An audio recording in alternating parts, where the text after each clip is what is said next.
नवमा भगवती शरणम।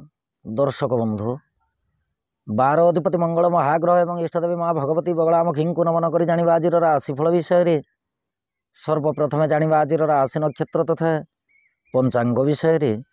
आज मार्गशीर मास कृष्ण पक्ष इंग्राजी तारीख नवेम्बर मास 26 तारीख 2024 मसीहा मंगलवार। आज एकादशी तिथि। हस्ता नक्षत्र कन्या चंद्र प्रीतिजोग बवकरण दिवा 2 घंटा 25 मिनिट गते बालवकरण भोग हेबो। जोगिनी आग्नेय कोण रात्रि 3 घंटा 48 मिनिट पर नैऋत्य कोण रे। आज मकर राशि घात बार एवं वृष राशि पुरुष और धनुराशि महिला घात चंद्र। राहु काल दिवा 2 घंटा 20 मिनिट रू दिवा 3 घंटा 43 मिनिट मध्य। महेंद्र बेला दिवा 11 घंटा 58 मिनिट रू दिवा 2 घंटा 9 मिनिट मध्य। राहु काल कौन आनुष्ठानिक मांगलिक शुभ कार्य करने शास्त्र सम्मत नुहे। एणुक महेंद्र बेलाटी सर्वोत्तम, कारण महेंद्र बेलाटी श्रीहरि विष्णु को अति प्रिय बोली शास्त्र मार्गदर्शन करिथाए। आज ग्रह स्थिति बृहस्पति वृष राशि, मंगल कर्कट राशि, केतु चंद्रयुक्त होइकी कन्या राशि, रवि बुध विछा राशि, शुक्र धनु राशि, शनि मूल त्रिकोणी अवस्था कुंभ राशि और राहु मीन राशि गोचर करेंगे। दर्शक बंधु राशिफल जानिबा आगुरी जानिबा आज दिव्य चिंतन विषय। दिव्य चिंतन अच्छी जड़े दर्शिका प्रश्न। दर्शिका जनक प्रश्न रखिंट जन्मजात करे राजयोग भंग किपरि होता है, यही विषय वस्तु उपरे निश्चित आलोचना करेंगे।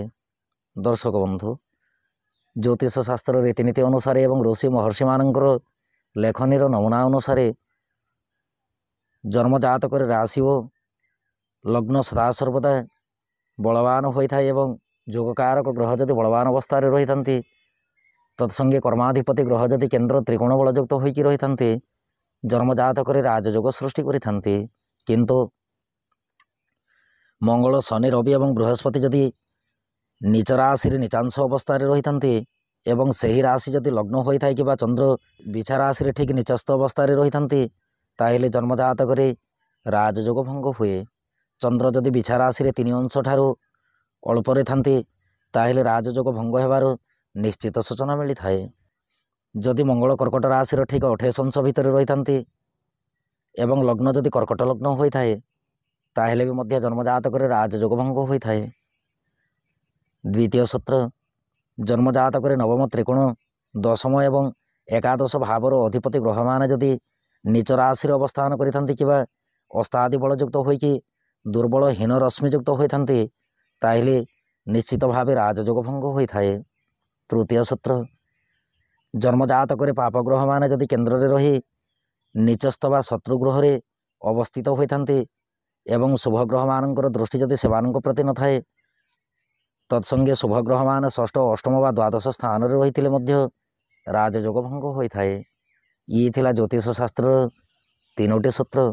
आहरी मध्य ज्योतिष शास्त्र राजयोग भंगर विभिन्न सूत्र गुड़िक अच्छी। दर्शक बंधु ये थिला आपणको प्रश्न। एबे आसंतु जानिबा आज राशिफल विषय। राशिफलटी आपणको चंद्र राशि उपर आधारित। आपणको जन्मकोष्ठी चंद्रमा जो राशि अवस्थान करिसेंती सी होछि आपणको चंद्र राशि व जन्म राशि। जदि आपण निजर जन्म राशि जानि नाहंती ताहेले प्रचलित नाम राशि अनुसार राशिफलटी देखिपारे। चंद्रमा आज स्वनक्षत्र रे कन्या राशि रे राहुंक दृष्टि रे एवं केतुंक सहित एकत्रीकरण अवस्था रे गोचर करिवे। तत्संगे बृहस्पति दृष्टि रे रही गोचर करुथिबारु द्वादश राशि उपरे चंद्रमा को क्यों प्रकार प्रभाव रहिबो उक्त विषय वस्तु उपरे परिचित हेबा। कालपुरुष चक्र प्रथम राशि मेष राशि। मेष राशि व्यक्ति विशेषों दिनटी चंद्रमा राशि ठारू षष्ठ स्थान रे गोचर करिवे। फल कार्य क्षेत्र एवं व्यवसाय दृढ़ संकल्पित भाव कर्म संपादन हेबो। सरकारी बेसरकारी कर्म को लेकिन अत्यंत खुशी अनुभव करेंगे। दाम्पत्य और प्रेम संपर्क सदृढ़ रहा सहित ज्ञाति परिवार बंधुवर्ग सहित नूतन संपर्क वृद्धि हेबो। आर्थिक स्थिति अति उत्तम अटे। आईन अदालत कर्म जदि किछि थाए ताहेले दिनटे न्यायटी आपन को प्राप्ति हेबो। स्वास्थ्य शरीर सबल रहा सहित दिनटे गुप्त शत्रु पराजित हेबे। यात्रापाई दिनटे अमृत तुल्य। विद्यार्थी और महिला मान कार्य क्षेत्र में दृढ़ संकल्पित भाव कर्म संपादन करेंगे। आपण शुभ रंग आज घृतवर्ण रंग शुभ अंक 4। आपण आज शिवलिंग त्रिशाखा बेलपत्र अर्पण करंतु। दिनटे अत्यंत सुखद रहिबो। वृष राशि ବୃଷ ରାଶି ବ୍ୟକ୍ତି ବିଶେଷଙ୍କ ପାଇଁ ଦିନଟିରେ ଚନ୍ଦ୍ରମା ରାଶିଠାରୁ ପଞ୍ଚମ ସ୍ଥାନରେ ଗୋଚର କରିବେ। ଫଳରେ କାର୍ଯ୍ୟକ୍ଷେତ୍ର ଏବଂ ବ୍ୟବସାୟରେ ସୁଖ ହାନିର ସୂଚନା ଜଣାଯାଏ। ସରକାରୀ ବେସରକାରୀ କର୍ମକୁ ନେଇକି ଅପ୍ରୀତିକର ଘଟଣା କିଛି ଘଟିତ ହୋଇପାରେ। ଦାମ୍ପତ୍ୟ ଓ ପ୍ରେମ ସମ୍ପର୍କ ମଧ୍ୟମରୁ ଉତ୍ତମ ଅଟେ। ଆର୍ଥିକ ସ୍ଥିତି ଦୁର୍ବଳ ରହିବା ସହିତ ସ୍ୱାସ୍ଥ୍ୟ ଶରୀର ମଧ୍ୟ ଦୁର୍ବଳ ରହିପାରେ। ଦିନଟିରେ ସନ୍ତାନ ସନ୍ତତିଙ୍କ ସ୍ୱାସ୍ଥ୍ୟ ଶରୀର ପ୍ରତି ଯତ୍ନଶୀଳ ରୁହନ୍ତୁ। ଯାତ୍ରା ପାଇଁ ଦିନଟି ଆଦ୍ୟ ଶୁଭଦାୟକ ନୁହେଁ। ବିଦ୍ୟାର୍ଥୀ ଓ ମହିଳାମାନେ କାର୍ଯ୍ୟକ୍ଷେତ୍ରରେ ଅବହେଳିତ ରହିପାରନ୍ତି। ଆପଣଙ୍କ ପାଇଁ ଶୁଭ ରଙ୍ଗ ଆଜି ଧବଳବର୍ଣ୍ଣ ରଙ୍ଗ, ଶୁଭ ଅଙ୍କ 1। ଆପଣ ଆଜି ଦୁମ୍ ଦୁର୍ଗାୟ ନମଃ ଏହି ମନ୍ତ୍ରକୁ ପଠନ କରନ୍ତୁ। ଦିନଟି ଅତ୍ୟନ୍ତ ସୁଖଦ ରହିବ। ମିଥୁନ ରାଶି।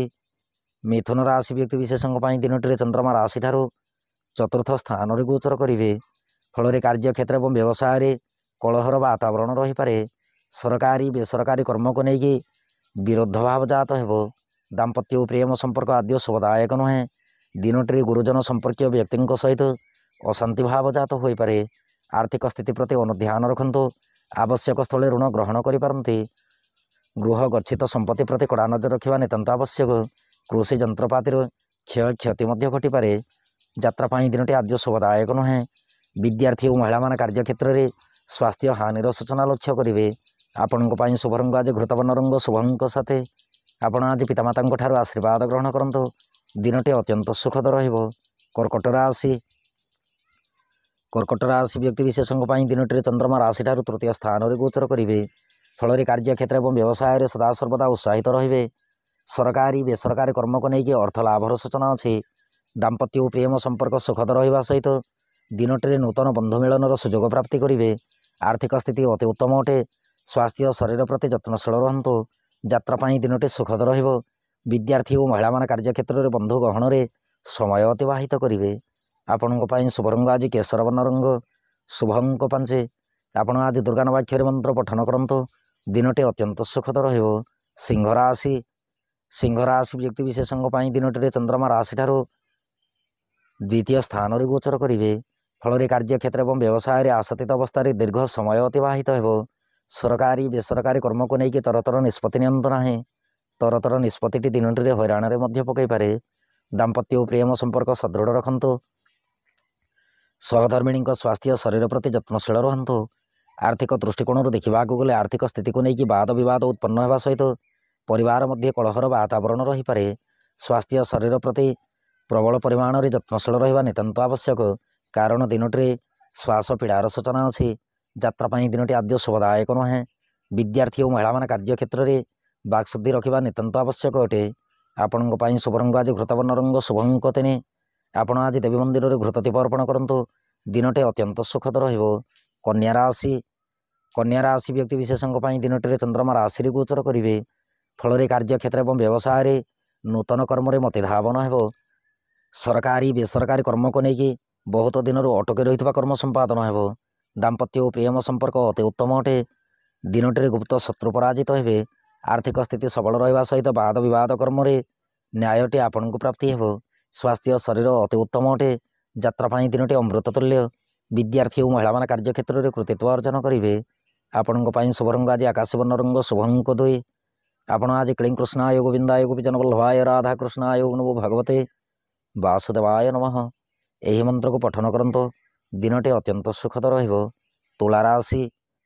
ତୁଳା ରାଶି ବ୍ୟକ୍ତି ବିଶେଷଙ୍କ ପାଇଁ ଦିନଟିରେ ଚନ୍ଦ୍ରମା ରାଶିଠାରୁ ଦ୍ୱାଦଶ ସ୍ଥାନରେ ଗୋଚର କରିବେ। ଫଳରେ କାର୍ଯ୍ୟକ୍ଷେତ୍ର ଏବଂ ବ୍ୟବସାୟରେ ବନ୍ଧୁ ବିଦ୍ୱେଷ ଭାବ ଦେଖାଯିବ। ମିଳିତ ବ୍ୟବସାୟକୁ ନେଇକି ସତର୍କ ରୁହନ୍ତୁ। ସରକାରୀ ବେସରକାରୀ କର୍ମକୁ ନେଇକି ଅପବ୍ୟୟ ଖର୍ଚ୍ଚର ସୂଚନା ଅଛି। ଦାମ୍ପତ୍ୟ ଓ ପ୍ରେମ ସମ୍ପର୍କ ଆଦ୍ୟ ଶୁଭଦାୟକ ନୁହେଁ। ପ୍ରେମ ସମ୍ପର୍କକୁ ନେଇକି ମାନ ସମ୍ମାନ ପ୍ରତି ସଜାଗ ରୁହନ୍ତୁ। ଆର୍ଥିକ ସ୍ଥିତି ଦୁର୍ବଳ ରହିବା ସହିତ ସ୍ୱାସ୍ଥ୍ୟ ଶରୀର ମଧ୍ୟ ଦୁର୍ବଳ ରହିପାରେ। ଯାତ୍ରା ପାଇଁ ଦିନଟି ମଧ୍ୟମ ଫଳଦାୟକ। ବିଦ୍ୟାର୍ଥୀ ଓ ମହିଳାମାନେ କାର୍ଯ୍ୟକ୍ଷେତ୍ରରେ ନୂତନ କର୍ମ କରିବା ପାଇଁ ପ୍ରବଳ ମାତ୍ରାରେ ଆଗ୍ରହ ପ୍ରକାଶ କରିବେ। ଆପଣଙ୍କ ପାଇଁ ଶୁଭ ରଙ୍ଗ ଆଜି ଆକାଶ ବର୍ଣ୍ଣ ରଙ୍ଗ, ଶୁଭ ଅଙ୍କ 2। ଆପଣ ଆଜି ଶିବଶକ୍ତିଙ୍କ ଦର୍ଶନ କରନ୍ତୁ। ଦିନଟି ଅତ୍ୟନ୍ତ ସୁଖଦ ରହିବ। ବିଛା ରାଶି। ବିଛା ରାଶି ବ୍ୟକ୍ତି ବିଶେଷଙ୍କ ପାଇଁ ଦିନଟିରେ ଚନ୍ଦ୍ରମା ରାଶିଠାରୁ ଏକାଦଶ ସ୍ଥାନରେ ଗୋଚର କରିବେ। ଫଳରେ କାର୍ଯ୍ୟକ୍ଷେତ୍ର ଏବଂ ବ୍ୟବସାୟରେ ବହୁତ ଦିନର ଅଶାନ୍ତି ଦୂରୀଭୂତ ହେବ। ସରକାରୀ ବେସରକାରୀ କର୍ମକୁ ନେଇକି ବ୍ୟସ୍ତତା ଭାବ ଦେଖାଯିବ। ଦାମ୍ପତ୍ୟ ଓ ପ୍ରେମ ସମ୍ପର୍କ ଅତି ଉତ୍ତମ ଅଟେ। ଦିନଟିରେ କୌଣସି ପ୍ରକାର ତୀର୍ଥସ୍ଥାନକୁ ଭ୍ରମଣ କରିବାର ସୁଯୋଗ ମଧ୍ୟ ପ୍ରାପ୍ତି ହେବ। ଆର୍ଥିକ ସ୍ଥିତି ଅତି ଉତ୍ତମ ରହିବ। ଦିନଟିରେ ପ୍ରତି ମୁହୂର୍ତ୍ତରେ, ପ୍ରତି କ୍ଷଣରେ, ପ୍ରତି ସମୟରେ ଶୁଭଫଳ ପ୍ରାପ୍ତି କରିବେ। ସ୍ୱାସ୍ଥ୍ୟ ଶରୀର ସବଳ ରହିବା ସହିତ ଯାତ୍ରା ପାଇଁ ଦିନଟି ଆପଣଙ୍କ ପକ୍ଷରେ ଯିବ। ବିଦ୍ୟାର୍ଥୀ ଓ ମହିଳାମାନେ କାର୍ଯ୍ୟକ୍ଷେତ୍ରରେ କୃତିତ୍ୱ ଅର୍ଜନ କରିବେ। ଆପଣଙ୍କ ପାଇଁ ଶୁଭ ରଙ୍ଗ ଆଜି ସିନ୍ଦୁରବର୍ଣ୍ଣ ରଙ୍ଗ, ଶୁଭ ଅଙ୍କ 1। ଆପଣ ଆଜି ରାମ ରକ୍ଷା ସ୍ତୋତ୍ର ପାଠ କରନ୍ତୁ। ଦିନଟି ଅତ୍ୟନ୍ତ ସୁଖଦ ରହିବ। ଧନୁରାଶି ବ୍ୟକ୍ତି ବିଶେଷଙ୍କ ପାଇଁ ଦିନଟିରେ ଚନ୍ଦ୍ରମା ରାଶିଠାରୁ ଦଶମ ସ୍ଥାନରେ ଗୋଚର କରିବେ। ଫଳରେ କାର୍ଯ୍ୟକ୍ଷେତ୍ର ଏବଂ ବ୍ୟବସାୟରେ ସଫଳତାର ଚାବିକାଠି ମିଳିବ। ସରକାରୀ ବେସରକାରୀ କର୍ମକୁ ନେଇକି କର୍ମ ବ୍ୟସ୍ତତା ବୃଦ୍ଧି ହେବ। ଦାମ୍ପତ୍ୟ ଓ ପ୍ରେମ ସମ୍ପର୍କ ଅତି ଉତ୍ତମ ଅଟେ। ଆଇନ ଅଦାଲତ କର୍ମ ଯଦି କିଛି ରହିଥାଏ ତାହେଲେ ପରିଚିତ ବ୍ୟକ୍ତିଙ୍କ ମାଧ୍ୟମରେ ଏହି କର୍ମ ନିର୍ବାହ କରନ୍ତୁ। ଆର୍ଥିକ ସ୍ଥିତି ଅତି ଉତ୍ତମ ରହିବ। ସ୍ୱାସ୍ଥ୍ୟ ଶରୀର ସବଳ ରହିବା ସହିତ ଯାତ୍ରା ପାଇଁ ଦିନଟି ଆପଣଙ୍କ ପକ୍ଷରେ ଯିବ। ବିଦ୍ୟାର୍ଥୀ ଓ ମହିଳାମାନେ କାର୍ଯ୍ୟକ୍ଷେତ୍ରରେ କର୍ମ ବିବ୍ରତ ହେବେ। ଆପଣଙ୍କ ପାଇଁ ଶୁଭ ରଙ୍ଗ ଆଜି ଫିକା ଗୋଲାପୀ ରଙ୍ଗ, ଶୁଭ ଅଙ୍କ 8। ଆପଣ ଆଜି ତୁମ୍ ଦୁର୍ଗାୟ ନମଃ ଏହି ମନ୍ତ୍ରକୁ ପଠନ କରନ୍ତୁ। ଦିନଟି ଅତ୍ୟନ୍ତ ସୁଖଦ ରହିବ। ମକର ରାଶି ବ୍ୟକ୍ତି ବିଶେଷଙ୍କ ପାଇଁ ଦିନଟିରେ ଚନ୍ଦ୍ରମା ରାଶିଠାରୁ ନବମ ସ୍ଥାନରେ ଗୋଚର କରିବେ। ଫଳରେ କାର୍ଯ୍ୟକ୍ଷେତ୍ର ଏବଂ ବ୍ୟବସାୟରେ କର୍ମ ତତ୍ପରତା ବୃଦ୍ଧି ହେବ। ସରକାରୀ ବେସରକାରୀ କର୍ମକୁ ନେଇକି ଆଶାତୀତ ଫଳପ୍ରାପ୍ତିରେ ବିଳମ୍ବ ଯୋଗ ଦେଖାଯାଇପାରେ। ଦାମ୍ପତ୍ୟ ଓ ପ୍ରେମ ସମ୍ପର୍କ ମଧ୍ୟମରୁ ଉତ୍ତମ ଅଟେ। ଆର୍ଥିକ ଦୃଷ୍ଟିକୋଣରୁ ଦେଖିବାକୁ ଗଲେ ଆର୍ଥିକ ସ୍ଥିତି ସବଳ ରହିବ। ସ୍ୱାସ୍ଥ୍ୟ ଶରୀର ପ୍ରତି ଧ୍ୟାନ ରଖନ୍ତୁ। ଦିନଟିରେ ତଳିପାଦରେ ଏବଂ ମୁଣ୍ଡରେ ଯନ୍ତ୍ରଣା ଅନୁଭବ ହୋଇପାରେ। ଯାତ୍ରା ପାଇଁ ଦିନଟି ଆଦ୍ୟ ଶୁଭଦାୟକ ନୁହେଁ। ବିଦ୍ୟାର୍ଥୀ ଓ ମହିଳାମାନେ କାର୍ଯ୍ୟକ୍ଷେତ୍ରରେ ନୂତନ କର୍ମ ପ୍ରାପ୍ତି କରିବେ। ଆପଣଙ୍କ ପାଇଁ ଶୁଭ ରଙ୍ଗ ଆଜି ଚିତ୍ରବର୍ଣ୍ଣ ରଙ୍ଗ, ଶୁଭ ଅଙ୍କ 5। ଆପଣ ଆଜି ହନୁମାନ ଚାଳିଶା ପଠନ କରନ୍ତୁ। ଦିନଟି ଅତ୍ୟନ୍ତ ସୁଖଦ ରହିବ। କୁମ୍ଭ ରାଶି ବ୍ୟକ୍ତି ବିଶେଷଙ୍କ ପାଇଁ ଦିନଟିରେ ଚନ୍ଦ୍ରମା ରାଶିଠାରୁ ଅଷ୍ଟମ ସ୍ଥାନରେ ଗୋଚର କରିବେ। ଫଳରେ କାର୍ଯ୍ୟକ୍ଷେତ୍ର ଏବଂ ବ୍ୟବସାୟରେ ସ୍ୱାସ୍ଥ୍ୟ ହାନିର ସୂଚନା ଜଣାଯାଏ। ସରକାରୀ ବେସରକାରୀ କର୍ମକୁ ନେଇକି ଅନ୍ୟ କାହାରି ଉପରେ ନିର୍ଭର ରଖନ୍ତୁ ନାହିଁ। ଦାମ୍ପତ୍ୟ ଓ ପ୍ରେମ ସମ୍ପର୍କ ସଦୃଢ଼ ରଖନ୍ତୁ। ଆର୍ଥିକ ଦୃଷ୍ଟିକୋଣରୁ ଦେଖିବାକୁ ଗଲେ ଦିନଟିରେ ଆବଶ୍ୟକ ସ୍ଥଳେ ଋଣ ଗ୍ରହଣ କରିପାରନ୍ତି। ସ୍ୱାସ୍ଥ୍ୟ ଶରୀର ପ୍ରତି ଧ୍ୟାନ ଦେବା ସହିତ ଯାତ୍ରା ସମୟରେ ସତର୍କ ନିତାନ୍ତ ଆବଶ୍ୟକ। ବିଦ୍ୟାର୍ଥୀ ଓ ମହିଳାମାନେ କାର୍ଯ୍ୟକ୍ଷେତ୍ରରେ ଦୁଃଖିତ ମନୋଭାବ ପ୍ରକାଶ କରିବେ। ଆପଣଙ୍କ ପାଇଁ ଶୁଭ ରଙ୍ଗ ଆଜି ଘନ ନୀଳ ରଙ୍ଗ, ଶୁଭ ଅଙ୍କ 9। ଆପଣ ଆଜି ଗଙ୍ଗଣପତାୟ ନମଃ ଏହି ମନ୍ତ୍ରକୁ ପଠନ କରନ୍ତୁ। ଦିନଟି ଅତ୍ୟନ୍ତ ସୁଖଦ ରହିବ। ମୀନରାଶି ବ୍ୟକ୍ତି ବିଶେଷଙ୍କ ପାଇଁ ଦିନଟିରେ ଚନ୍ଦ୍ରମା ରାଶିଠାରୁ ସପ୍ତମ ସ୍ଥାନରେ ଗୋଚର କରିବେ।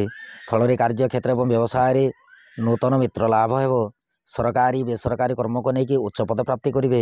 ଦାମ୍ପତ୍ୟ ଓ ପ୍ରେମ ସମ୍ପର୍କ ସୁଖଦ ରହିବା ସହିତ ଆର୍ଥିକ ସ୍ଥିତି ଅତି ଉତ୍ତମ ଅଟେ। ସ୍ୱାସ୍ଥ୍ୟ ଶରୀର ପ୍ରତି ଧ୍ୟାନ ରଖନ୍ତୁ। ଯାତ୍ରା ପାଇଁ ଦିନଟି ଆପଣଙ୍କ ପକ୍ଷରେ ଯିବ। ବିଦ୍ୟାର୍ଥୀ ଓ ମହିଳାମାନେ କାର୍ଯ୍ୟକ୍ଷେତ୍ରରେ ଆଶ୍ୱସ୍ତି ଲାଭ କରିବାର ସୂଚନାର ଜଣାଯାଏ। ଆପଣଙ୍କ ପାଇଁ ଶୁଭ ରଙ୍ଗ ଆଜି ପୀତାବର୍ଣ୍ଣ ରଙ୍ଗ, ଶୁଭ ଅଙ୍କ 4। ଆପଣ ଆଜି ହନୁମାନ ଚାଳିଶା ପଠନ କରନ୍ତୁ। ଦିନଟି ଅତ୍ୟନ୍ତ ସୁଖଦ ରହିବ। ଦର୍ଶକ ବନ୍ଧୁ, ଇଏ ଥିଲା ମେଷ ରାଶି ଠାରୁ ମୀନ ରାଶି ପର୍ଯ୍ୟନ୍ତ ଦ୍ୱାଦଶ ରାଶିର ରାଶିଫଳ ଏବଂ ଆଜିର ଦିବ୍ୟ ଚିନ୍ତନ। ଏବେ ଅନୁମତି ଦିଅନ୍ତୁ। ନମଃ ଭଗବତୀ ଶରଣ।